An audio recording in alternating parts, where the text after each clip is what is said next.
Pippa Fitzamobi has solved 2 murders without the help of the police, and it put her and her family's lives at risk. She vowed not to get involved again, but when a friend begins to act out of character and turns up missing, will she put on her detective cap again and embrace her sleuthing skills? The book, Good Girl, Bad Blood. The author, Holly Jackson.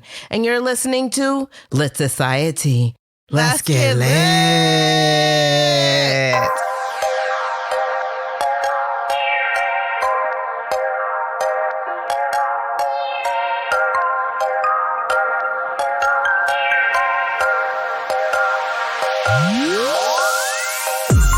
Hi, readers. This is Alexis. And this is Kari. And you're listening to Lit Society, a podcast about books and drama. So, readers, today I kind of skipped the theme of the week. I didn't do my job, but we're going to move on anyway. Sorry from that. And we're just going to jump right into the author in context. What do you think, Kari? What can you tell us about our author? So our author, we did describe her in detail. I'm really loving Holly because she is someone that grew kind of out of this COVID stage, which usually produces, in my experience, really bad work. Oh, wow. But yeah, we liked the first of this series, which we read. Yep. What's it called? A Good Girl's Guide to Murder. Yeah. That's a YA murder mystery. And before we continue, I do have to say that if you want to know more about Holly Jackson, please go to that episode and also understand that in this episode, there will be spoilers for A Good Girl's Guide to Murder and Good Girl, Bad Blood, which is the second book in the series. Yeah. In this story, she does kind of play back into that book quite a bit, doesn't she? Yeah, and I'll touch on some things from the first book in the deep dive. So yeah, if you haven't read the first book or listened to our coverage of it, our episode on it, then I do suggest that you wait on listening to this episode. Mm-hmm. And I do know that she got some inspiration for this book for some actual murder cases that happened in the UK back in the 90s, but she didn't go into detail about which cases those were. So yeah, I feel like Serial Podcast also she was inspired by, or it influenced her for this book series. And you can see some of that too in the way that the protagonist finds the culprit. Yeah. Okay. Well, although then, Serial did not find the culprit. Did you see that, Adnan? The charges. Oh, yeah, I texted you. Yeah, they didn't drop the charges against Adnan, y'all. Listen, when I listen to Serial, sorry, this is the new theme of the week. When I do podcasts really solve murders. So when I listen, let's just talk about this for a quick second. Can we do that? Yeah, we owed a conversation about that anyway. So let's do it. So listen, you and I were really into Serial when it first came out, and I'll stand by the fact that it's a really put together show. The reason why many of us podcast is because of Serial, because we were just so inspired by that true life crime drama. Not drama, that real life mystery. But at the end of that show, after weeks and weeks, how did you feel? What conclusion did you come to, Alexis? I think at the conclusion of it, I was sure that he, I don't know if I was sure, but I was siding with Adnan. Yeah, because you always side with the man. Listeners, you know Alexis gonna side with the man, especially when he has big doe eyes. And the first thought, as silly as it is could someone who looks like this do something like that? Yeah, that's a quote from Serial. Anyway, I done listened to that show maybe 32 times. Oh my goodness. And I'm fanatic, maybe. And my issue was always that, well, if he didn't do it, who did it? And how come he can't account for this little bit of time in his day, even though it was like a while ago, which I understand is really hard to do. Girl, we was lied to. That is not what this case was about. That made for great storytelling. This idea that, you know, did he make it to the Best Buy parking lot and and MailChimp? Listen. MailChimp. Listen, that part doesn't matter. Whether he made it to Best Buy or whoever made it to whatever, that actually is not involved in the real case. That little bit of time is not what he needs to account for. And the thing is, he can totally account for it. Also, Also, my issue was, well, why did he ask Heyman Lee for a ride home? He obviously wanted to get her alone. Listen, it turns out, because they said on Serial that he said in the police record, he told the police he asked Heyman Lee for a ride. And then later, when Sarah Koenig, the host of the show, asked him, he was like, I didn't ask her for a ride. Well, it turns out the police called him when Heyman went missing and was like, didn't you ask her for a ride? And he goes, did I ask her for a ride? And that went in as he asked her for a ride. The little stuff that made me conclude at the end, yeah, he did it. Because who else did it? I mean, I'm not 100% sure, but I was. Nobody will be. Mm-hmm. Oh, you'd be surprised. A few weeks ago, he was not quite exonerated, although his release did go in the book of like exonerations, as far as I know. But it wasn't an official exoneration. What came out a few weeks ago is that there was evidence leading to 2 other suspects that were never even investigated. They was like, oh, you did this? Ignored. Right. Very suspicious. For example, Heyman Lee's boyfriend at the time was working at Lens Crafters, and he was, the police tried to contact him the day she went missing, or when they started investigating her being missing. They couldn't get to him until like midnight, I want to say. And yeah, I'm being really loosey-goosey. For the truth, please go to Undisclosed, the podcast, season 1. Also, Crime Junkie has an episode on it that gives you like a really quick and dirty recap of what Serial missed or misspoke about. Because Serial did get a lot of things wrong. It followed a lot of leads that made no sense, but made for a good story. And it is still a really well put together podcast. However, at the end of that show, I don't think we should have been on the fence like we were. And she was, and so many people were on the fence. Even Sarah Koenig was on the fence. She could not make a determination. And that was what we were expecting at the end, right? Mm-hmm. Yeah. So, but I feel like that Serial took podcasting seriously. Undisclosed took the case seriously, and I really enjoyed Serial. So I'm not gonna act like I didn't and wouldn't listen to it again. I would still listen to it again because it's a really well put together podcast. It was really entertaining. But regarding the lives involved in the case, Undisclosed does a really good job about it, and there are a few others. We actually tweeted about that a few weeks ago. So back to this almost exoneration, and one of the suspects that was never really looked into, that current boyfriend of Heyman Lee's at the time, and that is the girl that unfortunately was killed in this case. He worked at Lens Crafters. The police couldn't catch him until very late in the night, and he said he was at work. Now, what Lens Crafters be jumping up, at 10 p.m. at night, 11 p.m. midnight, and we can't catch you till 1 in the morning because I was at the Lens Crafters. You know how I be at the Lens? No. Lens Crafters be a mall store that close at like 8, maybe 9, maybe in a really good neighborhood that keep their malls open. Probably 7, shoot.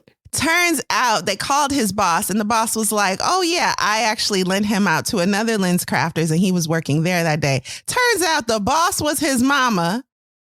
What? And the manager of the other Lens Crafters was his mama girlfriend who she later married. He used a different employee number, so we don't even know if he was ever there. Then it turns out another suspect told Heyman Lee, get this, I'm gonna kill you. And no one ever looked into it because you got this Pakistani boy, and we all know the Pakistanis did it. Yeah. This was the logic. And this cost this man 20 years of his life. Well, anyway, the podcast, first Serial brought it to so let's be real, like Rabia, right? His play auntie / cousin. I don't know what that connection, but if you listen, if you a person of color, you understand. You don't need no explanation. That's auntie. Now, how she auntie? I don't know.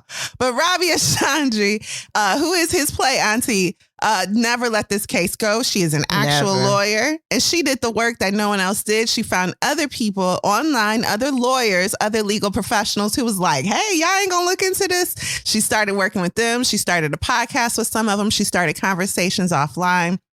And yesterday, or not yesterday, a few weeks ago,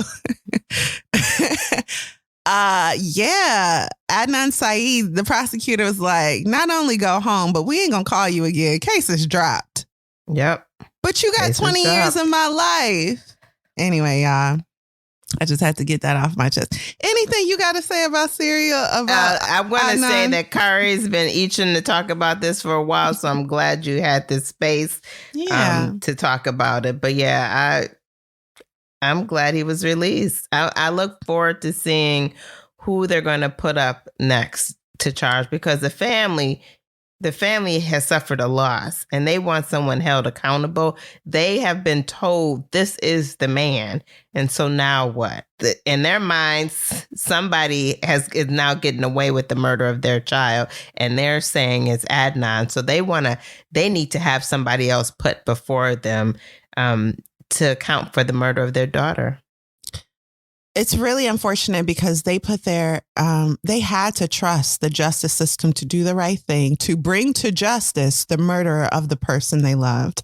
And the justice system told them, oh, it was the ex-boyfriend, for no reason, right. Aside from the fact that we don't believe ethnically he respects women. This is the implication in the case. Also, we got this friend of a friend from school that don't even go to his school no more. And that guy says that he did it. So he did it. OK. And they were like, OK, you've done your due diligence. I trust you. I don't necessarily speak English well. Right. You know, I'm not, I'm kind of the newest to this country. And if anyone's going to get it right, it's going to be the American justice system. So that's a theme that I feel like we touch on also in the book that we read that we're featuring today.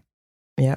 So I really feel for them because now they're back at square one and it just won't die. How do you grieve when it keeps being thrown in your face on an entertainment level, on a, judicial level?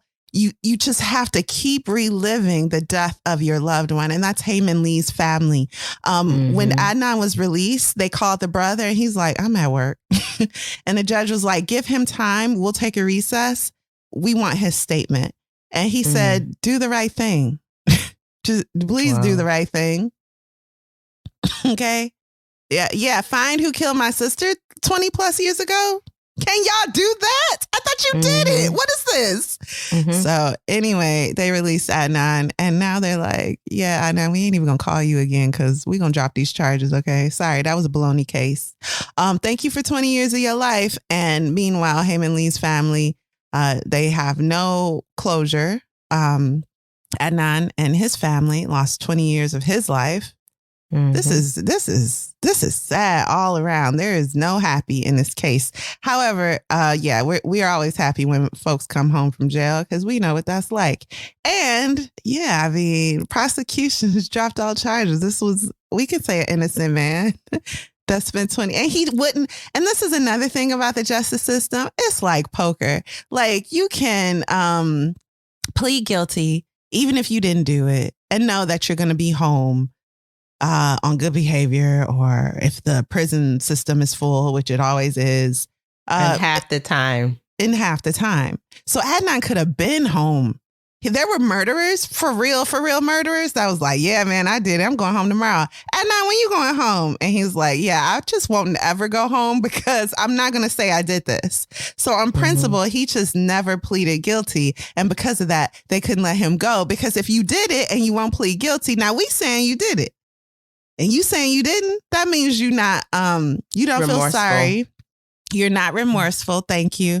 So we can't ever send you home. So he stayed in jail longer than he had to on principle because he wouldn't say he did it. He wouldn't plead guilty. Our justice system is filled with things such as that. I mean, we've had stories over at least the past 10 years, an increased amount of stories where people are being let go. And maybe it's longer than 10 years with the, there's an organization designed to look at some of these cases where the Innocence Project. Oh yeah, the Innocence Project, yeah. Because they look at Adnan's case too, and I don't remember what their findings were. But that was another thing. I felt like because Serial never followed up with that, he did it, and they don't want to talk about it. I shouldn't say he did it. They found evidence that led to them believe, but that wasn't true. The Innocence Project was still involved.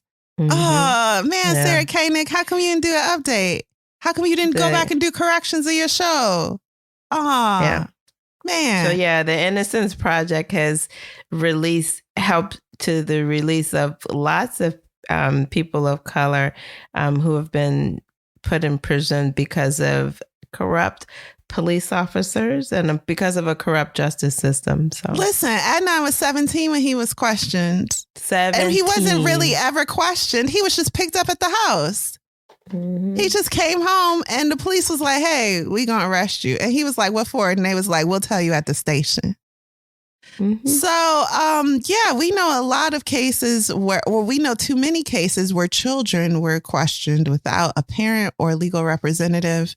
They signed things they didn't understand. They admitted to things they didn't understand, all being told they would get to go home. Not being told your home is prison now. Admitted to things that they were forced to admit to, being held for extended periods of time and being things withheld from them, their parents, water, you know, just some basic things just so that they can confess to something they didn't really do. Yeah. So ending on that note, this impromptu theme of the week. Yeah, you guys, I would say listen to Undisclosed Season 1 if you're interested in the case of Adnan Syed versus the state. Also, Serial Season 1 is a great listen as far as podcasting is concerned, but just know it's not going to lead you down the right rabbit holes, and it's not necessarily going to end in the way that maybe it should have.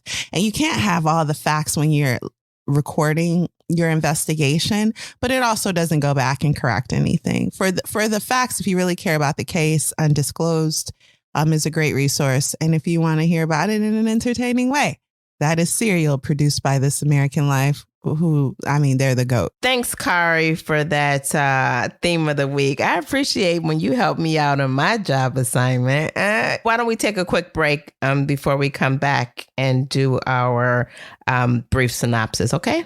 Okay, sounds good.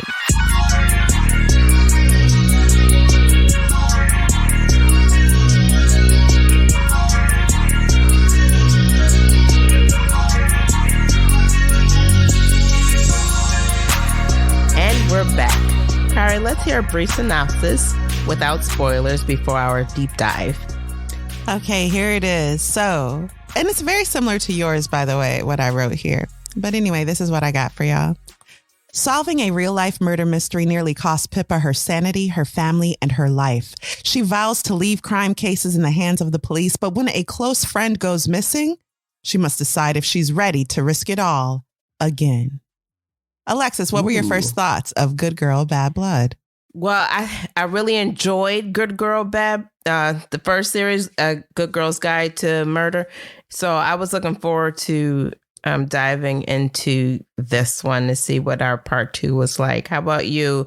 Who do you think would enjoy reading this book? If you liked A Good Girl's Guide to Murder, you'll enjoy Good Girl, Bad Blood, possibly. Look into it. Okay. Well, Kari, are you ready to take a spoiler-filled deep dive into Good Girl, Bad Blood? I am. And please note, I will include a link to Good Girl's Guide to Murder, our episode on that book, in the show notes. So if you just found our show and you're like, they all over the place, we're usually not. I think it should also be said, we're recording from 2 different countries, you guys. We're like, Alexis has absconded. Hey, that's what that word means. Her place in the States. She said, I do not want to end up like Adnan. And she has, she's somewhere else. And I'm in Chicago.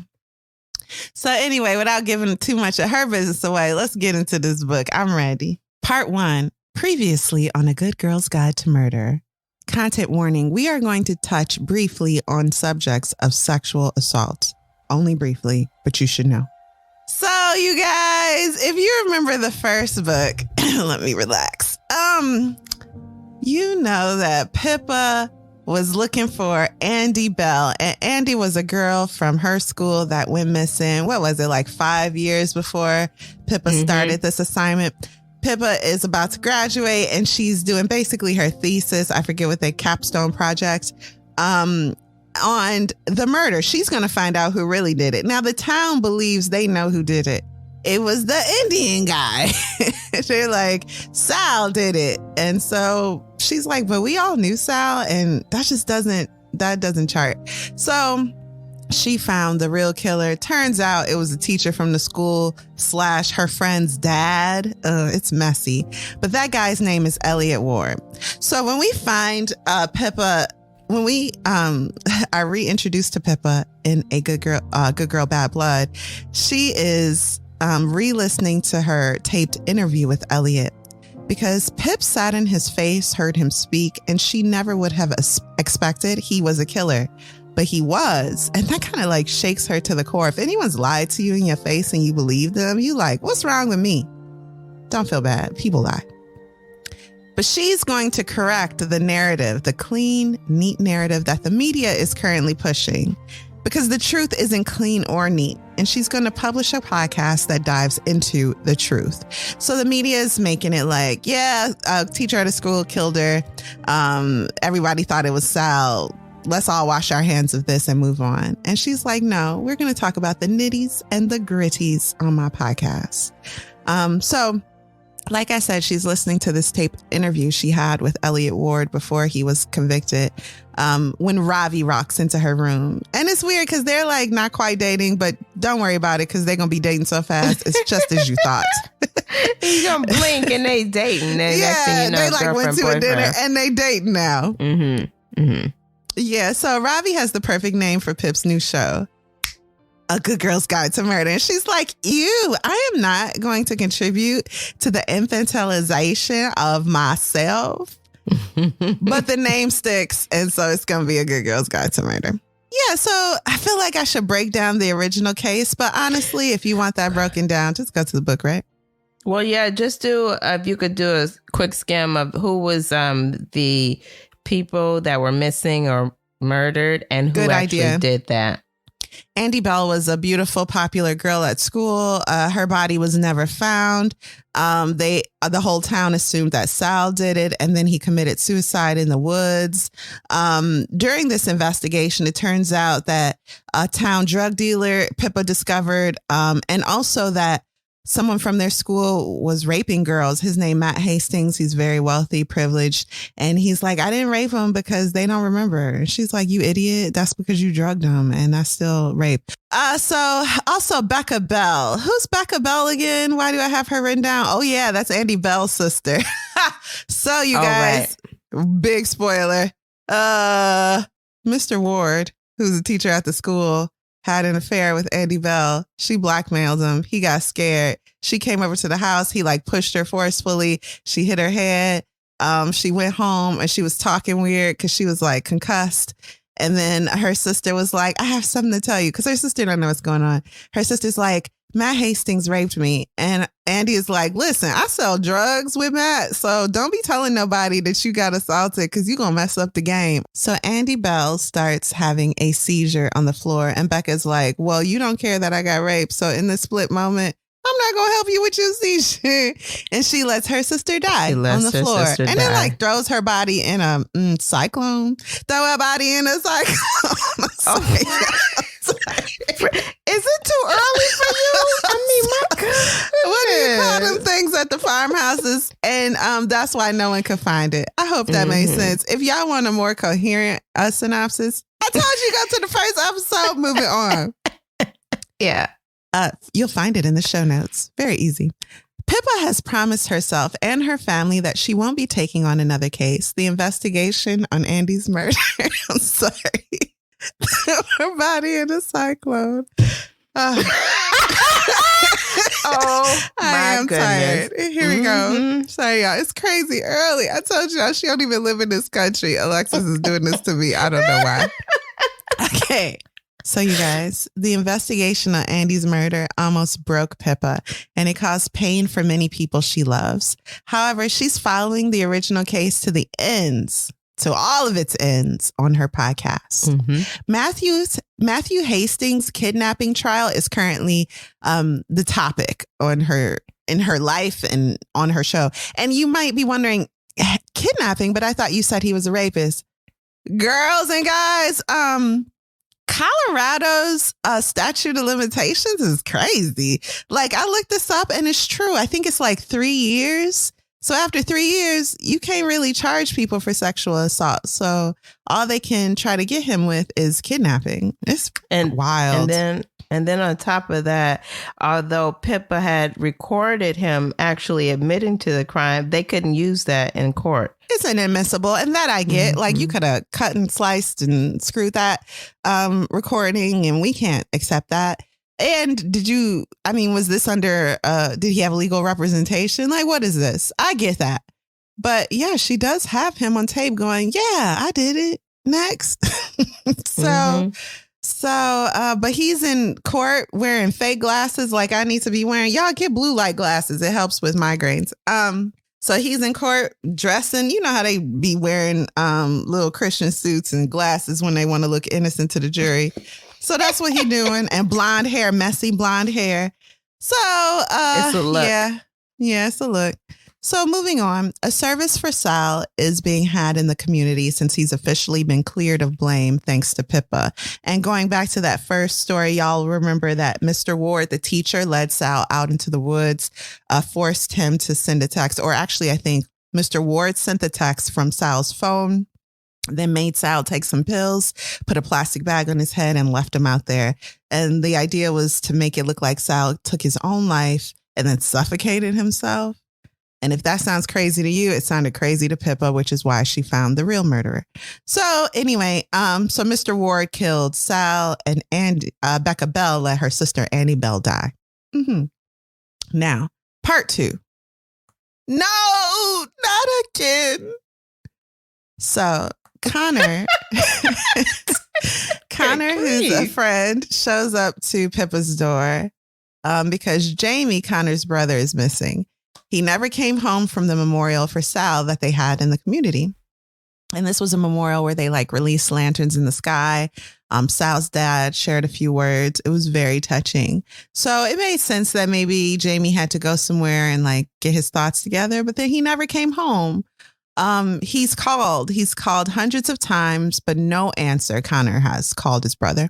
And no one's heard from him. They've called the hospitals, nothing. Pippa saw Jamie after the memorial, by the way. She says around 8 p.m. and he looked odd, like he was in a hurry. But everyone looked odd. They were all a little out of it because there's lots happened in their town. So that's what she chalked it up to in the moment. The police can currently do nothing. They think he's low risk because Jamie has disappeared a couple of times in the past, but he always came back. Also, this time feels different to the family, but if you're not in the family, you this boy be missing sometimes. Also, he's not a boy. He a grown man. 24. And grown men can get missing if they want to. Yeah, he's 24 years old. I understand you're worried, but we can't do anything. This is the police talking. We can't do nothing. Also, a little girl's gone missing. We got to look into that. And apparently it's only 4 people on our squad. So we don't have time for 2 cases. We going to choose the little girl. So Connor is I think my brother's in trouble. And my mom thinks so, too. He's been acting weird for the last 2 weeks and now we can't find him. That doesn't add up. Jamie begs Pippa to pick up where the police. Connor begs Pippa to pick up where the police have failed again. And she's like, I'm sorry, I can't. I lost my dog the first time and, it nearly broke my brain. I can't do this to my family again. It's too much to ask. Please don't ask. So, however, she does agree to talk to the police. She's like, me and the police got a repertoire now. I mean, they hate me. Yeah. When I need to get stuff done. So she goes to the police and they no, girl, we said no. And so she's like, please, don't make me do this again. And they're like, sorry, we got to go look for a missing girl. This 24-year-old that's been missing for 12 hours, 18 hours. We don't have time for this. And so, they can't get involved. No crime's been committed. And it looks like Pippa has no choice. She must take the case. She will release the investigation on her podcast, the quickest way to get media attention. She warns Jamie's family, Connor, and his mom, Joanna. If you're well, what about the dad? Yeah, we'll get to that. So anyway, She warns them, you might learn things about Jamie, about yourself that you didn't ever even kind of want to know. So I have to make sure you're okay with this. And they agree. Jamie's father and sister aren't participating. In fact, we don't even hear about the sister. Even when they find Jamie, it's weird. I don't know why we wrote about a sister. Yeah, they could have left her off. Yeah, she don't need to be in this book because she just never comes up. But the dad will, and he feels like Jamie's missing by choice again, and I'm annoyed. This is the dad. Jamie's 24 now. He needs to get his life together. I'm not going to participate in this circus that he's creating. But Connor and Joanna are committed and they agree to Pippa's terms. They sign a waiver and everything. And the interviews begin. So part 3, the interviews. So Pippa heads to Jamie's home nearly immediately after talking to the police. She grabs her stuff, her little microphones and Audacity and laptop. She's like, I'm ready. And so Jamie's mom, let's talk to her first. Yeah. So Joanna. So according to his mom, Jamie has trouble finding his focus. He's dropped out of college and feels left behind by the town. Everybody from high school is on their track and he still doesn't know what to do. That now Nat Da Silva, you might remember from the first book because Pippa kind of implied that Nat had killed Andy, out of jealousy and because Andy was mean to Nat. Turns out that never happened. Also, Nat was also assaulted by Matt Hastings. So to bring Nat into this, into Andy Bell's, that conversation, Nat felt was unfair and she really hates Pippa. But Jamie and Nat have become really close since everything went down. Jamie's mom thinks he has a crush on Nat and she knows he was devastated when Nat got a new boyfriend. She found him crying in his room and she just deduced that's why he was crying. He hasn't been himself for the last 2 weeks, which is just what Connor said. He's been angry and tired and she thinks he feels like he's being left behind by the entire town and Nat. So it's a lot for him right now. So maybe he went somewhere to get away, but this is weird. Why wouldn't he at least call me? He wouldn't do that to me. So it's obviously Jamie is her favorite child. Oop. The last night she saw him, his mom texted Jamie at 12:35 a.m. and the text was never read. You know how iPhones be snitching? Well, this text never was read. And so she's like, that's bad, isn't it? I thought she said never sent. No, she sent it for sure. And it was just never read. Oh, yeah, she sent it. She kept saying it was never sent. And I thought, that's weird. She said received. Because even when the phone is off, you can still receive the message. Yeah, no, it wasn't received. And that's what it showed her, that it was never read. Now let's interview Connor. So Connor agrees that maybe Nat's boyfriend was to blame for Jamie's mood swings, but then he seemed fine again for a few days. Then he was the worst he's been in a long time. It was the last few weeks have been crazy because we all went to the movies as a family and I even saw him crying in the theater when he didn't know anyone noticed, but I noticed. Connor also has noticed he's been sneaking out at night. Jamie has. And a few days ago, Connor playfully snatched Jamie's phone away. He wasn't going to look at it, but Jamie violently threw him against a wall and was scaring him. And that's not like Jamie. Mm-hmm. So Connor confides in Pippa and the podcast listeners that he overheard an argument Jamie was having with their dad. And maybe this time it was about how dad thinks Jamie needs to pay rent, which their mom thinks is ridiculous. But the dad is like, you 24 living in my house, pay some rent. Do something. Yeah. But in that argument, the dad told Jamie, you're a waste of space. And Jamie replied, I know. Coincidentally, Jamie's dad, Arthur, bought him a Fitbit for his birthday because he needs to lose weight. So when the interviews are complete, Pippa asks if she can search Jamie's room. And while inside, the mom is like, yes, it's a little messy. They open the door, stuff fall. They got to kick their way in. It's a mess. Okay. It ain't a little messy. It's messy. A lot messy. Half-eaten food. It's gross. So when inside, she tries to log into his computer, Pippa does, with no success. There's trash everywhere, chip bags, discarded scrap paper. On one piece of paper, Jamie has written a name, Hillary F. Wiseman. Searching for that name on her own phone, Pip only finds an 80-plus-year-old woman who's now dead. Shout out to Andrea Lansbury. I think that's her name. Did you know she was even still alive?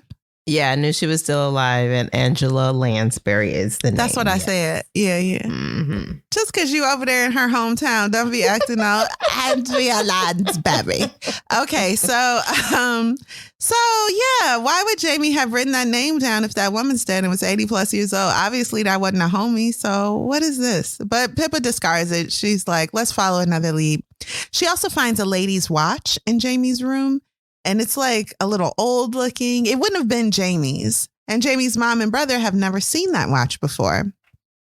Now let's move on to Nat Da Silva. Now you remember Nat Da Silva is the one who hates Pippa, right? So Pip shows up to Nat's home. Nat hates Pip for implying again that Nat killed Andy when she was still investigating the first case. She last saw Jamie, though, as she admits, at the same time Pippa did on the night of the memorial for Sal. He was supposed to hang out at her home after the memorial, but he never arrived. And when they were standing at the memorial, he walked away from her saying he'd saw someone. Mm-hmm. And Pippa's like, wait, he walked away at the memorial from you? And Nat's like, yeah, he said he saw someone. And so he walked away. What? So Pippa asks more questions, and the boyfriend is there too. So Nat, when Pippa showed up at the house, Nat's boyfriend answered, was like, "Who you?" And she was like, "Oh, I'm a friend of Nat." And then when they get in the same room, it's clear they are not friends. And so Pippa asks more questions, and Nat suspects Pippa of implying that Nat is involved now in Jamie's missing situation. And so Nat kicks Pippa out of the house. And the boyfriend is like, you lied to me. You said you guys were friends. So also, like, Pippa asked both of them before she leaves where they were the night Jamie went missing. And something about the boyfriend's answer, the boyfriend's name is Luke, by the way. The way that Nat reacted to the boyfriend's answer made Pip pause because it looked like he was lying. And like Nat picked up on Luke's lie, but was just trying to play it off in front of Pip. So Pip caught that. Moving on. Now let's look at some emails. The first episode of the second season about Jamie's disappearance is now published and emails have started pouring in. One listener sends a photo they took at the memorial minutes after Pip saw Jamie. So now they're trying to figure out who was the last person to see Jamie. Right now it's Pip. But now someone has a photo of Jamie after Pip saw him. And I'm saying Pip, you guys, like Paul, Ingrid, Paul, just so you know. So anyway, Jamie is in the listener's photo and he's facing the opposite direction as the entire crowd. Like everyone's watching these lanterns being released into the sky, but Jamie is almost facing the camera. Who is he watching? Pip wonders.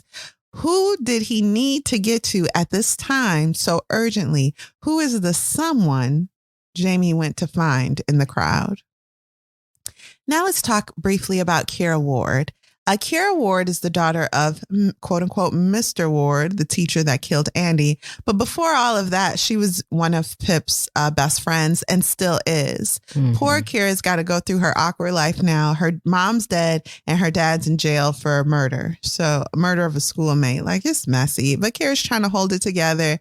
However, she is self-medicating. So she's been drinking a lot and not sleeping much since her dad confessed to the murder of Sal. She left Pippa a voicemail one night like blah, blah, blah, blah. And all Pip could get from her when she called is that she was at a calamity party drunk. And Pip's like, oh no, who poured your drink? Because you know we got rapists in this town. What are you doing? So weeks after that, Kira kind of remembers seeing Jamie Reynolds at that same party. They call the party host Steven. And these calamity parties are like parties with alcohol that high school students have secretly without their parents or police knowing. So no one really wants to talk about who was at the calamity party. Pippa leaves a comment in the face group message. The Facebook, I don't even know Facebook, you guys. Facebook group message. So listen, they got a Facebook group. And in the messages, Pippa leaves a comment asking students to share their videos and snaps, right? Is this the part? Yes. Mm-hmm. Yes. Thank you, Alexis. I can't read these notes. She promises that if anyone contacts her with information about Jamie, she won't go to their parents and she won't go to the police. We're just looking for Jamie. Yeah. She just wants to see the videos so she can kind of check out the surrounding of what Jamie might have been looking at. Yeah, she gets a lead. One of the kids there saw Jamie too. He was on the phone, frustrated. Jamie was. So she talks to that kid and the kid's like, yeah, I saw Jamie. He was on the phone saying stuff like something about a kid, something about a child. He was like, no, I can't do that. I know I said anything, but, and then I don't know what, he like trailed off. But he said something about a child. He was saying he said anything, but, and then, yeah, I don't know what he said after that, but he did mention the police too. It was weird. But you know, yeah. And that was around 10:32 p.m. So now that student is the last one to see Jamie. Pippa and Ravi scour Snapchat videos and find Jamie in one of them. So now students are submitting Snapchat videos and they find Jamie in one of them clutching a cell phone at 9:56 p.m. So that checks with the story that at 10:32 he was on the phone talking to someone. However, like I said, calamity parties are parties for students. Why would Jamie at his grown age have been at one of these parties? So that's also in their mind. Like, why is he kicking it with kids? And me, I'm like, because he never made any friends. But they're like, no, that's weird, Kari. And I'm like, okay, I'll just follow your logic. You knew him better than me. So now let's talk to Pippa's mom. Pippa's mom had helped Jamie get a job at her office. And so everyone thinks that Jamie is working with Pippa's mom. And side note, Pippa's mom is like, hey, Pip, stop investigating Jamie's disappearance because I don't want this to be like the first time. Mm-hmm. And Pip is like, Mom, if he's missing and I did nothing, I couldn't live with myself. And so the mom was like, okay, girl, but just like, don't get another dog killed, I guess. Whatever. So listen, when she finds out that Pippa is investigating, she confesses, look, I might as well tell you, it wasn't none of your business, but now it kind of is. Jamie don't work with me. Mm-hmm. And even Joanna, Jamie's mom, was like, he works with your mom, Pip. Well, now that they're alone. That. Yeah. So for the podcast, Pippa's mom is like, hey, y'all, I'm Pippa's mom. Jamie don't work with me. He used to. Okay, he did. Not so much anymore. No, he listen, y'all, he was fired 2 weeks ago because I caught him stealing the company credit card. Whoa. And it was so sad because that ain't even like him. And the last thing he said was, I'm so sorry. It was a matter of like life or death. I think he said something wouldn't have done it if it wasn't a matter of life or death. He told Pippa's mom it was a matter of life and death, or he would never have tried to steal the card. Pippa tells Joanna, Jamie's mom, and Joanna is devastated because she's like, what does that mean? So he said it was a matter of life and death, and now he's missing. Pippa notices a photo on display from Jamie's birthday in Joanna's like living room. There is a knife rack in the photo. She looks at the knife rack and notices one is missing. Connor's like, oh, it's right here. And he opens the drawer. It's not there. And he's like, oh, no, that's because I washed it and it's in and he opens this and it's not there. And then he starts frantically tearing the room apart. He's like, where is this knife? And Pippa's like, hold on, calm down. I just noticed it was missing. It's probably nothing. But in the back of her mind, she's like, ooh, a knife with a yellow handle is missing. Be on the lookout. At school later, Pippa is going through more videos sent to her from the Calamity Party by podcast listeners. In one, she sees a girl she knows, and Jamie is tapping the girl's shoulder. The girl's name is Stella Chapman. Connor and Jamie plan to speak to Stella Chapman, and Stella agrees to an interview. So here's what we deduce, this is what we learned directly from Stella Chapman's interview. Stella is adamant that she doesn't know Jamie. When he tapped her on her shoulder, he was like, hey, Layla, it's you. You changed your hair. And she was like, boy, I don't know you. You 24 years old. You better get away from me. Why are you at a high school party? And I haven't changed my hair. So this is weird. Bye. So he looked crushed, though, when she said this. She's like, yeah, I snapped on him. And then he looked really sad. But, he was 24 at a high school party. I had to get away from him. So Pippa guesses that Jamie was being catfished. Someone was using Stella Chapman's photo. Y'all be safe in these streets because they is catfishing folks. I was like, wow, at this revelation. I'm like, catfish? How did she come to that conclusion so naturally? And she did, but it was true. Yeah, Pippa's correct. So someone has been using Stella Chapman's photo taken from social media and has pretended to be a girl named Layla, but with Stella's photo. Jamie spotted Stella at the memorial and followed her back to the calamity party. And then when he got close to her, he tapped her on the shoulder and was like, "Hi, it's good to see you in person." And she was like, "What?" Because he fell for someone online and it was all a lie. Hey. He then called, quote unquote, Layla, and we'll call her Layla. I don't know why, but when I'm doing quotes, I'm going to say Layla. So he then called Layla and told her, "I'm going to the police." They find Layla on Tinder, and it's Stella's photo with the hair color Photoshop blonde. Connor confirmed 2 months ago when Layla was born is when Jamie started acting odd. So when this profile on Tinder was created, that's around the same time Jamie started acting real foolish. The only follower they recognize of Layla is Mr. Clark, their new history teacher at school. Not another teacher. Not another teacher. And so, who he killed. Mm-hmm. Yeah. So they're like, we got to go talk to Mr. Clark. But before we do, let me log into a secret account, like a burner account. And I'm going to message Layla. That's getting old. I'll just call her Layla.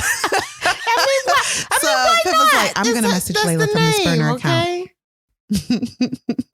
And so Pippa messages Layla, "Hey."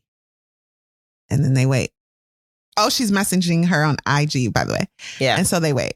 They wait and they get a response back. 2 sentences. You remember what they are? "Hey, Pip, you're almost there. You're getting closer." Oh my goodness, she knows. Layla knows. Pip responds, "Who are you? Where is Jamie?" But she receives an error. Layla has disabled her account. Ooh. New neighbors. Okay, you guys. So folks is moving out of the neighborhood because they like it's too much going on. So one of the houses that was vacant, the Greens have moved in. And they noticed the signs that Pip's been putting all over the neighborhood regarding Jamie's disappearance. They show her their doorbell camera thinking it'll help her case. It's from a few days ago, okay? By their gate, a man is entering. This is the Greens, right? So a man is entering. He looks scared. He then breaks into their home. It's Jamie Reynolds. But he only took one thing and they're like, "We're not going to the police. He's already missing. We're not going to convolute this case with more information. It's fine." So he's like, "It's just weird that he broke into our home, but it's my fault. I left the window open." So the guy who broke in again is Jamie Reynolds. He only took one thing and they're like, "We're not going to go to the police. He's already missing. We're not going to add to his issues by also saying he broke into our house." And Pippa's like, "What's the one thing that's missing?" That watch that Pippa found in his room. So Pippa's like, "I'll get you your watch, Mrs. Green." And Mrs. Green is like, "Oh, okay. Thanks." So anyway, Pippa and Connor question Mr. Clark. Now they're at school and they're cornering that teacher. And Mr. Clark is like, "Ever since Mr. Ward, you ain't even supposed to be really talking to the kids. So I don't know why y'all even here." And he's like, "I don't know anything about Jamie, okay, or none of this, okay?" And so Pippa's like, "Oh, what about Layla? Because we saw that you follow Layla, who Jamie was talking to." And Mr. Clark, something in his face changes and he's like, Nope, I don't know Layla either." And so Pippa starts walking out the room and she's like, "That's weird because, yeah, we saw that you guys were messaging each other on IG." He's like, okay, just lower your voice, you little girl." And so she's like, "I would hate for that to get out. Why don't you just answer our questions?" So he's like, "Listen, I was talking to someone named Layla, but then I was in the hallways here and I saw Stella Chapman, right? And I was like, oh no, I'm talking to a student. Gross. And so he swears he didn't know the student, though. He doesn't have Stella in any of his classes, so he wouldn't have known that they had the same face. Also, he swears they only talked on IG, no phone calls. And during their conversation, she asked a lot of questions, but then she ghosted him. He was shocked and confused. He was like, I thought it was going well. This is all before he saw Stella Chapman in the hallway. He was like, it was going well. I was kind of, sad about it. But then I saw Stella and I was like, glad it wasn't me. So a fellow student named Tom approaches Pippa at school during their lunch. He says he saw Jamie at 10:50. So now he's the last person to see Jamie the night he went missing. Tom says he was going home from a friend's house when Jamie walked past him. He's also really weird about telling this story. He's like, there's a lot of ums and uhs and So Tom saw Jamie go into a house, though, he says. It's a blue house, blue like Nat Da Silva's house. And he's like, yup, blue like that house. Pippa, go get him. But Nat said Jamie never showed up that night. Someone's lying. So the podcast is moving on. The podcast is getting popular and a few Reddit threads are dedicated to the show. And one listener suggests that Hillary Weissman is the graveyard where the woman was buried, perhaps a meeting spot.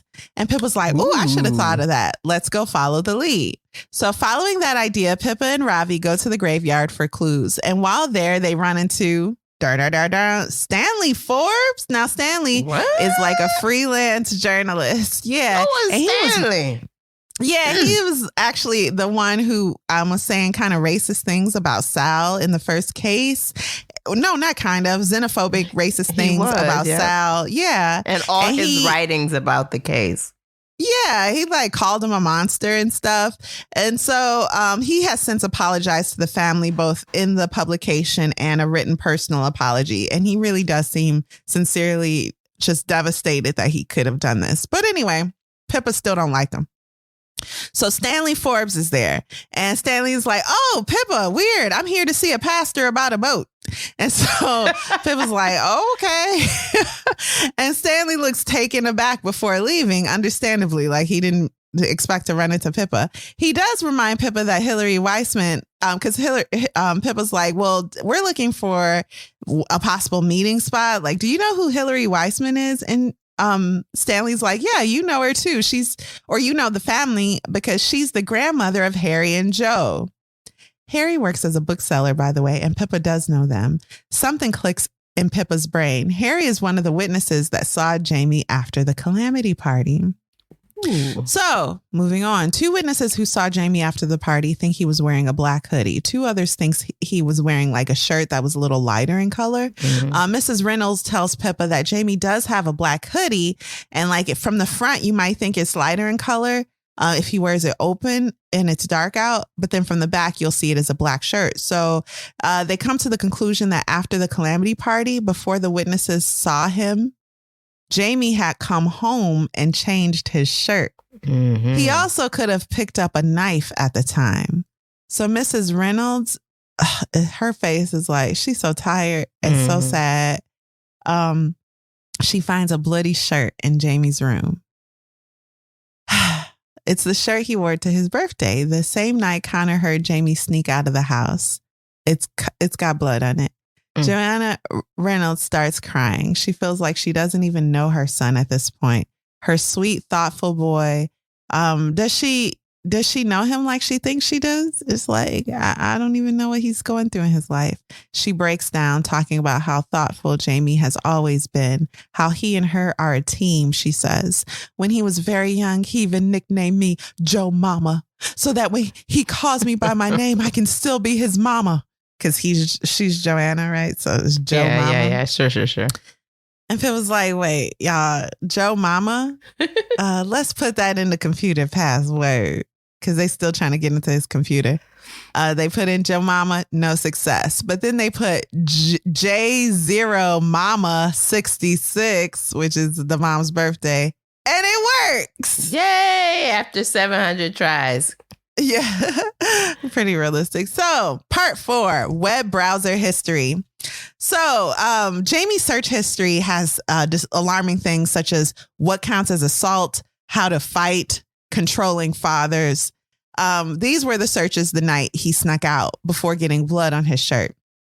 Arthur Reynolds, the father, hadn't shown an inch of interest in the case. And so in the back of Pippa's mind, she's like, what was his part in it?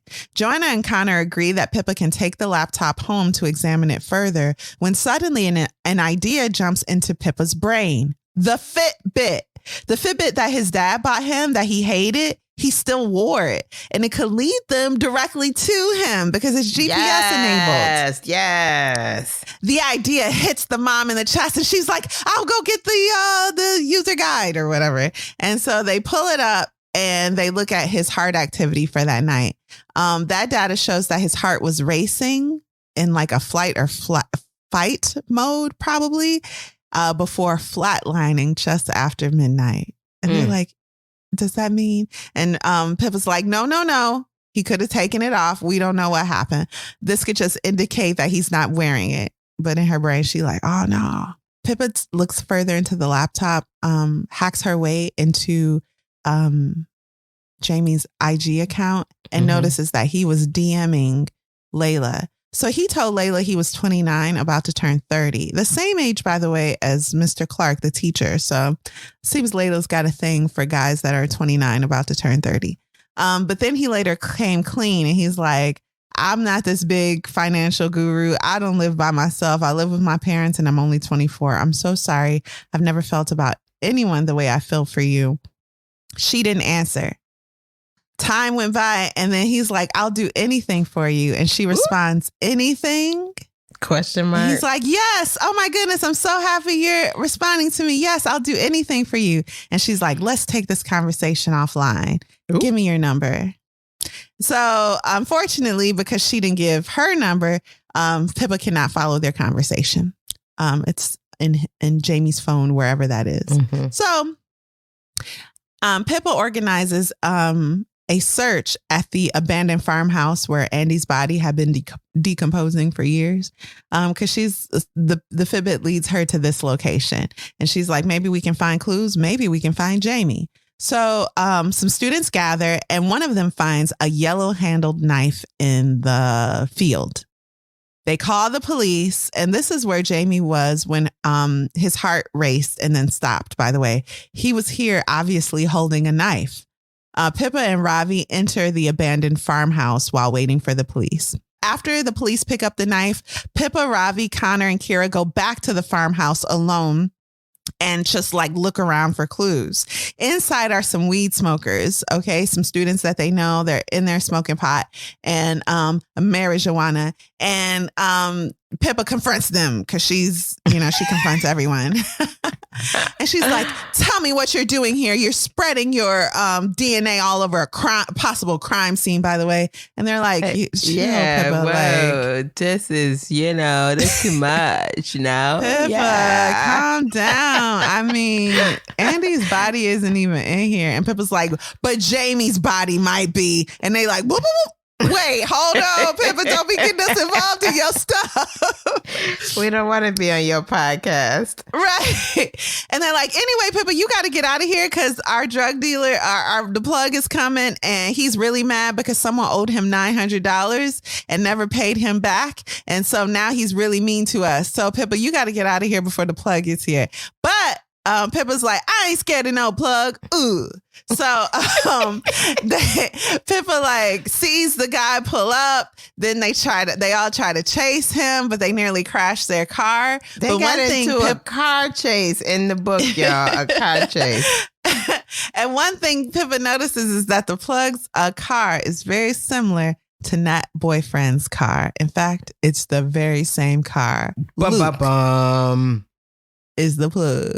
Yeah, Luke is the drug dealer, you guys. He's like the older drug dealer connecting these kids with the drugs. So there's a false alarm. Moving on. There's a false alarm. A body was found, but it's not Jamie. So because everyone thought it could have been Jamie, Arthur finally decides to participate in the search. And he decides to have an interview with Pippa. It's a very short interview, but in it we find out that, Arthur wanted Jamie to get his life together. He was showing him tough love, but he loves his son, he says. That night that he had that big argument with Jamie that Connor overheard, it was because Jamie asked to borrow $900. And Arthur was like, I just can't with you, son. And Pip was like, oh, how much? And he's like, $900, which is a ridiculous amount to give somebody. Especially when you ain't got no job. And so Pip was like, thank you, Mr. Reynolds. So remember, that's the same amount that the drug dealer said someone owed him, and he was mad. So $900. So was that person Jamie? Yes, it was. So Pippa goes to talk to Nat again because now Nat's got to come clean about something. Her boyfriend's a drug dealer. This $900, does she know anything? She is dismissed unceremoniously after suggesting that Nat's boyfriend is a drug dealer and Jamie owed him $900. On the way from Nat's, Pippa receives a phone call from Ravi, and he's sorry. He's like, I'm so sorry. And she's like, what, Ravi? You cheat on me? I know you didn't. And he's like, Pippa, did you see the news? The verdict came back not guilty for Nat Hastings. And Pippa's like, no. And she turns around. Even though Nat hates her, remember Nat was assaulted by Nat Hastings, and Pippa doesn't want her to be alone when she hears the news. So she goes back to Nat's house, holds her while she cries and screams. So here we see a change in Pippa that will manifest itself throughout the rest of the series. Some may call it her transition from a good girl to a bad one. And I'll try to lay this out very neatly. First, she confronts a guy at school, Pippa does, after leaving Nat's house, and the next day at school, she confronts Tom. And you'll remember Tom was like, yeah, I saw Jamie. He was wearing a black shirt and he was going into Nat's house. Yep, you right, Pippa. Liar. Well, she realizes Tom lied. Why? No one really knows. Maybe he just wanted to get on the podcast. Yeah. Podcast people. So, his lead, though, took her down the wrong path and had her wasting her time. And it implicated Nat, which Pip never wants to do unnecessarily ever again.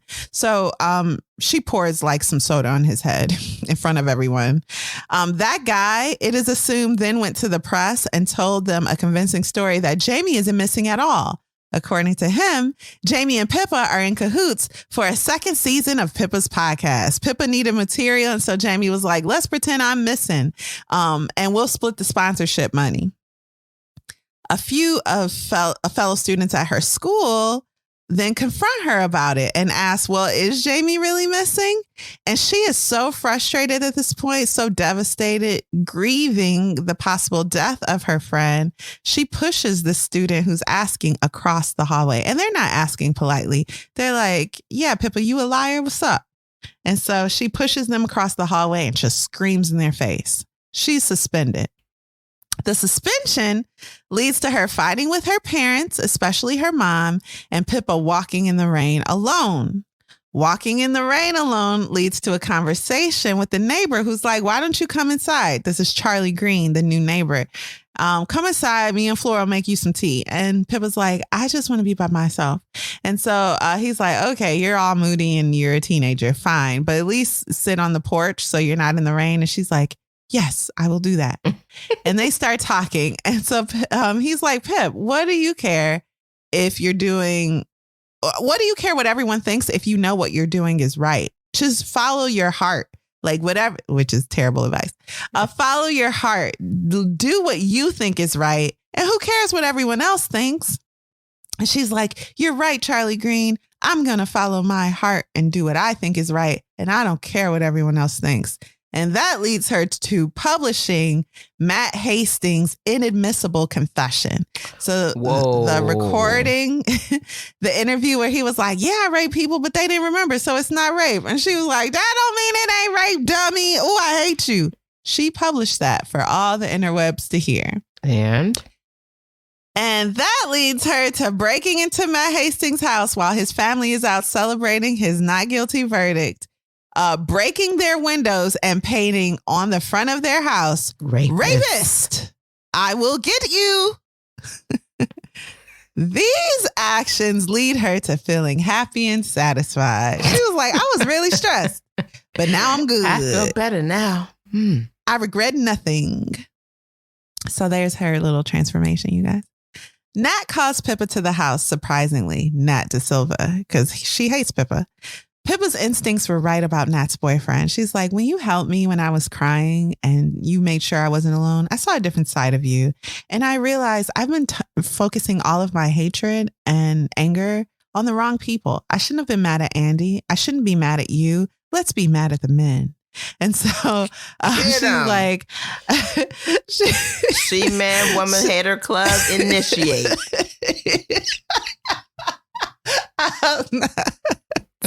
So, but this is like she woman man hater club. Yeah. So anyway, woman man hater club. That's it. She was like, once I started thinking, and I was like, yeah, my boyfriend's lying. What else is he lying about?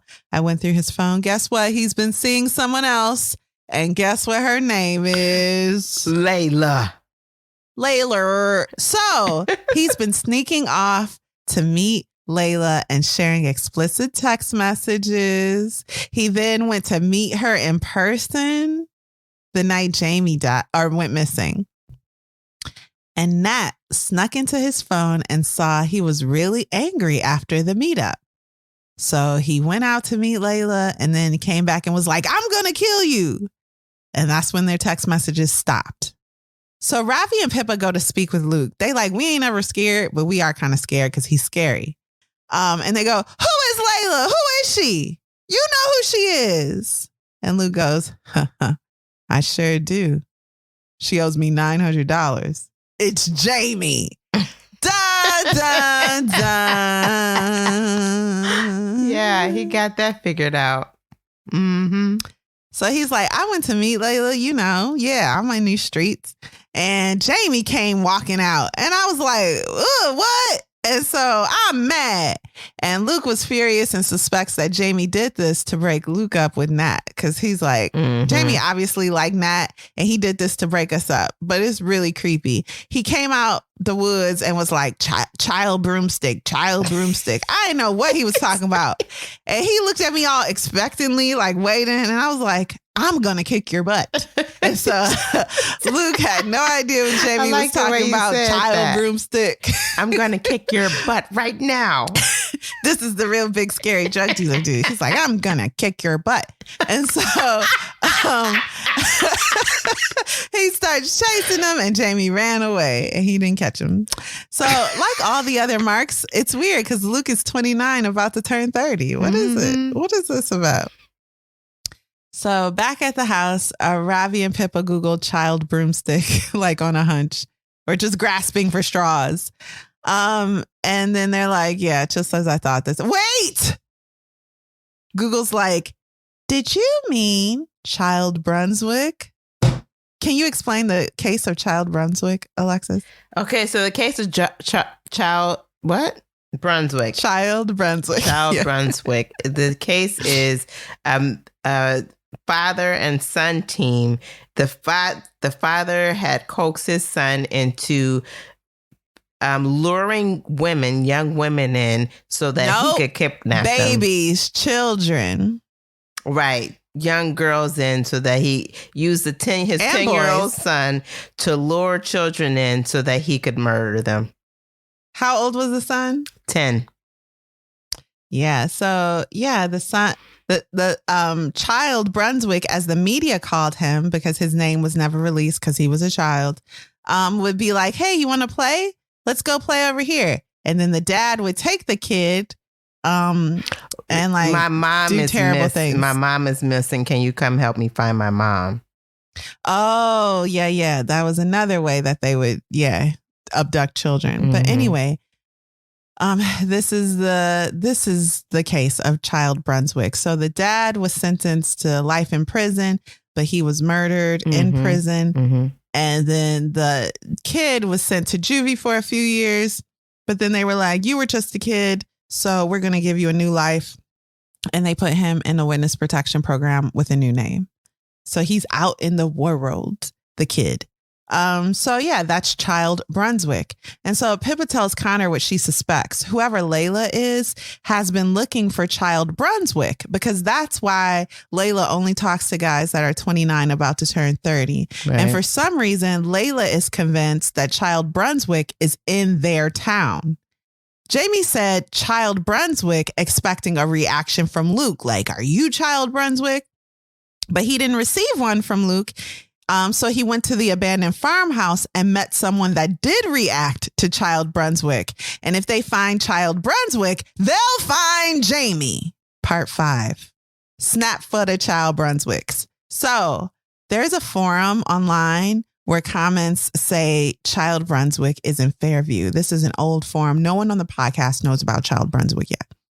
So there's like this, maybe it's Reddit, but they're like, yeah, Child Brunswick is in Fairview. And someone else is like, how do you know that? And they're like, well, I got this friend, and the friend went to jail, and the friend in jail heard from their cellmate that Child Brunswick is in Fairview. So we gonna believe it.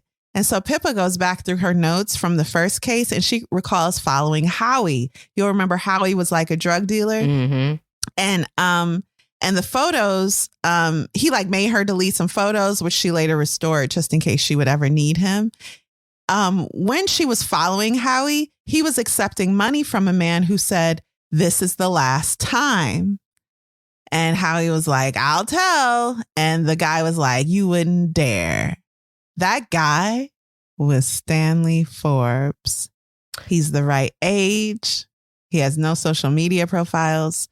And Pip remembers calling his name. She'd be like, "Stanley. Hey, Stanley." And he'd be like, oh, yeah, huh? He don't ever be answering to his name because he ain't had that name long. And if you recall, Stanley Forbes is the journalist, correct? Correct. That's the freelance journalist that she most recently saw in the cemeteries. Mm-hmm. So their plan is to pretend to be Layla to lure Stanley out of the house. And in Stanley's house, they're going to look for Jamie. So Pippa serves as lookout while Ravi and Connor sneak into Stanley's house. There's something there. What is there? It's Jamie. Oh, hey, Jamie. Hi. Hey, Jamie. We've been looking for you. Yeah, he's alive, you guys. Yay. Yay. Back at the farmhouse, Stanley explains. So Pippa and Stanley are alone now. He's like, a woman started messaging me on a Facebook group. Stay off of Facebook, y'all. He went to meet her, but instead Jamie walks out saying Child Brunswick and tried to kill him with a knife. Jamie did. And so he's like, whoa, Jamie, you ain't even about this life. And Jamie was like, you're right. You're right. I don't do this. Can I have a cup of tea? No. Your knife's not even facing the right way. Jamie, stop. Stop, Jamie. Stop trying to kill me. But seriously, all Stanley could think is, please don't kill me. I like my life here. This is the only life I've ever liked. I have friends here. I've never had friends in my life. I just want to move on. Please, please, please don't kill me. I don't want to move again. Scared Jamie may try to kill him, Stanley has been keeping him locked in a room, feeding him. You know, they play old Sega Genesis. I don't know. They began talking one day because they're like friends now, even though he's got to keep him held in that room because he's like, if I let you go, are you going to kill me? And Jamie's like, no, I ain't even about that life. And Stanley's like, I don't know. I mean, I've been through a lot. I can't really let you go. I don't really know what to do because I ain't about that life either no more. And Jamie's like, okay, I'll stay in your basement for a long time until we solve your case. Yeah. It's real convoluted agreement. So they began talking one night and Jamie said Layla told him to say Child Brunswick. He doesn't even know what that name means. And he's like, I thought I loved Layla, so I gave her $1,200 for her dad's medical treatment. This is all a lie. Of course, she has no dad that needs medical treatment because she don't exist. And then when I found out, that's why he's been borrowing the money, by the way, you guys. And why he needed money from his dad and why he borrowed money from the drug dealer. Jamie's not on drugs. He just borrows money from drug dealers when his dad won't lend him money for his catfish girlfriends. Anyway, if you followed that, good for you. So Jamie thought he loved Layla, and so he gave her $1,200 for this medical treatment for her father. And when he found out he was being catfished, Layla said she had to because she has a stalker, and the stalker threatened to kill her because of her relationship with Jamie. So, I'm sure he'll go through with it, Layla said. Please, you have to help me. I've narrowed it down to 2 men. Can you kill one of them for me? And Jamie was like, I guess. And so she's like, great. Walk up to him and say Child Brunswick. And then stab if he reacts, that's the stalker, and kill him, okay? Bye. And Jamie was relieved when Stanley knocked the knife out of his hand because he was like, I was in really deep. And so they make a deal. Stanley would try to find the real Layla, and Jamie wouldn't tell anyone Stanley kidnapped him. It's really weird. This is like a big hole in the plot of the book, but roll with it, you guys. Pippa promises to keep Stanley's secret and explains that Robbie and Connor are inside his house talking to Jamie. And Stanley's like, what? They're in my house? And Pippa's like, yeah, they found Jamie. And he's like, no, Pippa, it's over. My windows are equipped with a silent alarm. Police are on their way. It's over. I'm going to have to move again, or I'm going to jail. Suddenly, now it's just Pippa and Stanley. So suddenly they hear shuffling in the darkness. And to their surprise, Pippa's neighbor comes out and is like, hey, I'm Charlie Green, y'all. Hey, Charlie. Hey. Yeah, they try to act real normal, like they all in a weird spot, but they like, oh, hey, Charlie. But this is bad timing, Charlie. Yeah. We're in the middle of something. And Charlie's like, Pippa, you okay? And she's like, yeah, both Stanley and I are fine. Thank you, Charlie, for asking. We're in the middle of a conversation. And Charlie's like, oh, my bad. I got to call my wife, Flora. Pippa, can I borrow your phone? My phone died. And so she unlocks her phone and hands it to him. Here you go. Yeah, here you go. He takes her phone and puts it in his pocket. Oh. And then he says, oh. And then Charlie Green says, hey, Stanley, give me your phone too. Huh. Pippa's like, wait, what's going on? Right. It takes her a moment to realize the truth, but Pippa figures it out. Charlie is Layla. What? His wife Flora has been sexting all these guys when he needed her to. Creepy. Put that away. You'll never need it again. When he was 7 years old, he and his twin sister, Charlie's twin sister, were playing when an older kid asked if they wanted to play hide and seek, which is just the coolest thing for an older kid to want to play with you. So they were like, yay, we do. They hid and Charlie counted to 60. No peeking. He never found them. He never found his sister, but authorities found her 3 weeks later, mutilated and burned. For the rest of his life, he's been looking for that kid that asked him and his twin sister if they wanted to play hide and seek, only to have her murdered. Because 3 months later, after his sister was found, his dad hanged himself. Charlie was the one to find him after school. His mother then became an addict. Charlie nearly starved. He was then shuffled from one foster home to the next. But Stanley was handed a brand new shiny life from the government. Who was going to help Charlie put his life together?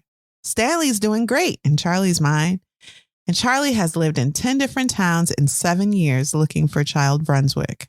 Flora, his wife, has known that he's wanted to do this since they met, since they were 18.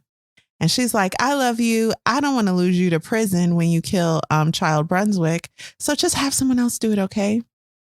So when they came across Jamie and he said he'd do anything, they were like, yay, we can stay together and just have Jamie do it. So Charlie then, after making this monologue confession, points a gun at Stanley. And Pippa's like, no, please, Charlie, don't do this. She's crying. She's pleading. Charlie lowers the gun and then he says, I'm not sorry. What's that Demi Lovato song? Sorry, I'm not sorry. Yeah, I mean, he didn't sing it, but music. Kind of like that. He did. He sung it. And then he empties the gun into Stanley before fleeing the scene. Pippa holds Stanley, trying to make tourniquets around his many wounds.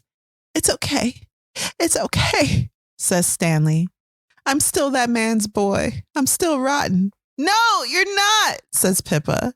You're good. You're not like him. You're better than him.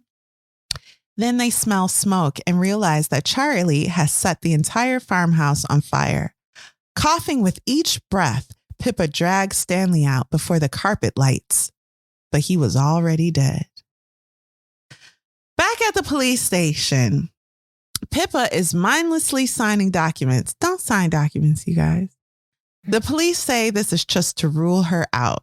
It is, by the way. Don't worry about it. But that's going to bother me for the entire series. But don't worry about it. I've read all these books. And it doesn't come up again. So she does sign the documents. Then they ask her questions about Charlie Green because they go back to Charlie's house and him and his wife is like packed up all their stuff and they fled the scene.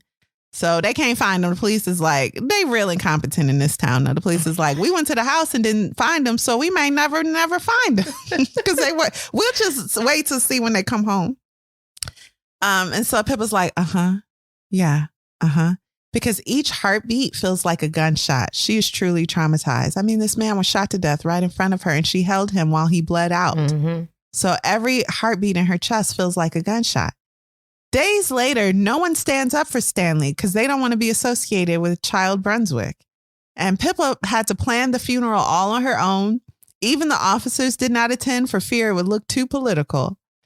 As she's speaking during the service, a crowd gathers to protest the funeral, screaming, "Murderer! Charlie Green is the hero. Not in our town. Yay, Charlie Green. Boo, Stanley." That town is fickle. Yeah. And Pippa is like, amongst you guys are some of his friends. Like, you guys were friends with Stanley. You knew him. How can you do this? And so she just lunges at them because she about it now. Mm-hmm. And some of them are like, quote unquote, respectable people. And look how y'all acting. As soon as y'all found out what he did when he was 10 years old, I mean, what happened to him as a child, this is how you choose to react. It's disgusting. I'm going to fight you, all of you. And so she thinks she's Cyrano. Stay tuned for what that means. And so Pippa's parents hold her back. Hold me back. Hold me back. Now Pippa has made it her job to find Charlie and Flora Green. And with every heartbeat, she hears the gunshot for the rest of her days. Well, at least in this book. The end. Should we take a break? Please. All right, let's do it.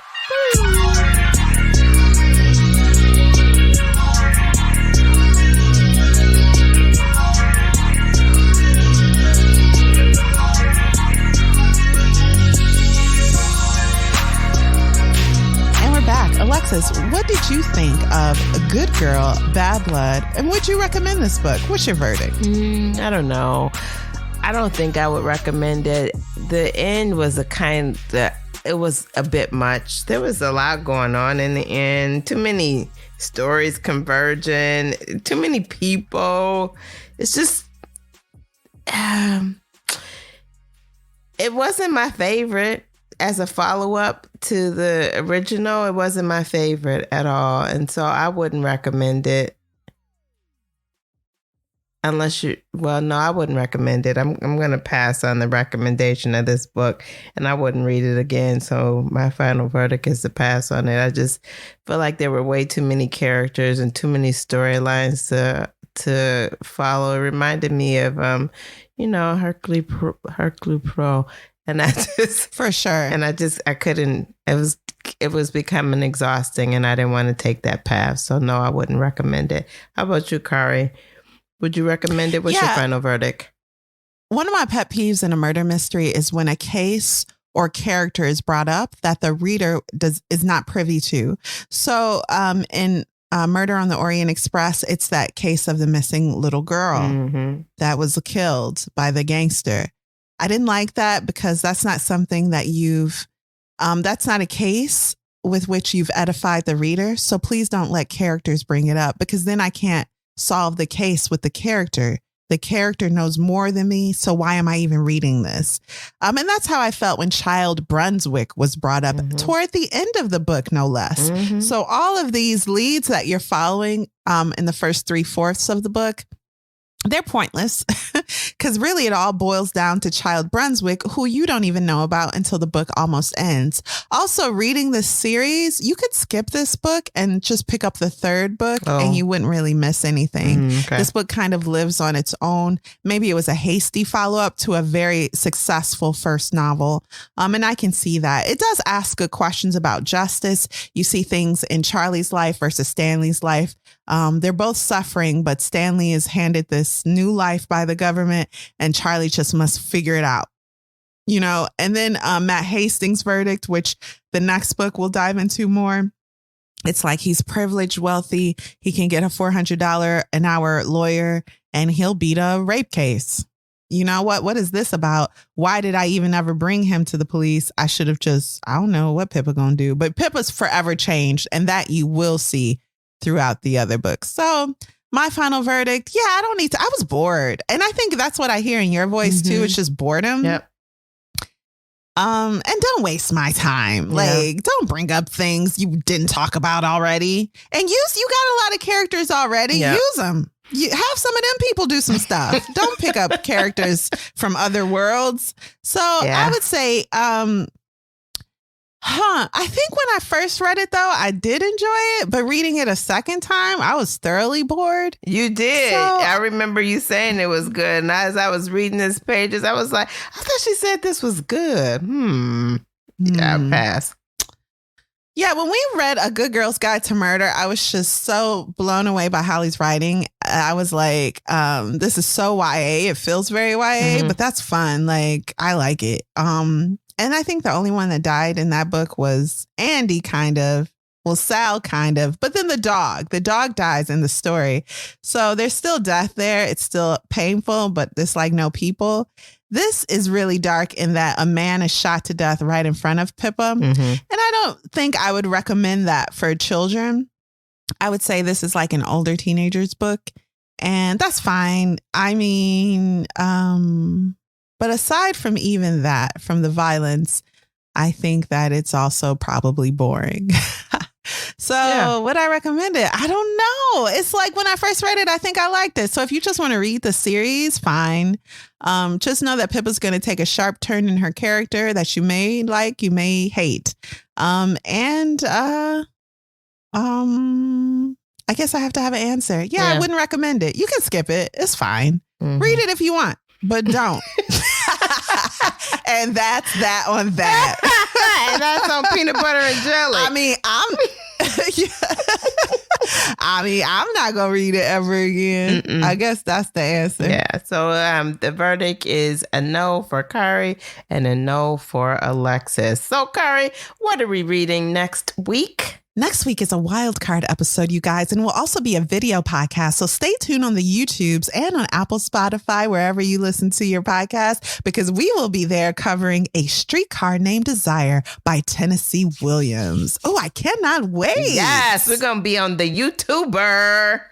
Thank you for listening to Lit Society. We look forward to meeting up with you next week, Thursday. Lit Society is brought to you by Alexis Honoria, that's me, and Kari Herrera. Support the cause by leaving a 5-star review for our show on Apple Podcasts as well as Spotify, along with a comment on Apple Podcasts about why you absolutely love us, because we love you too. If you've enjoyed what you just heard, tell a friend about Lit Society. Visit litsocietypod.com for this month's book list and to sign up for our amazing email newsletter. And until next time, readers, read something.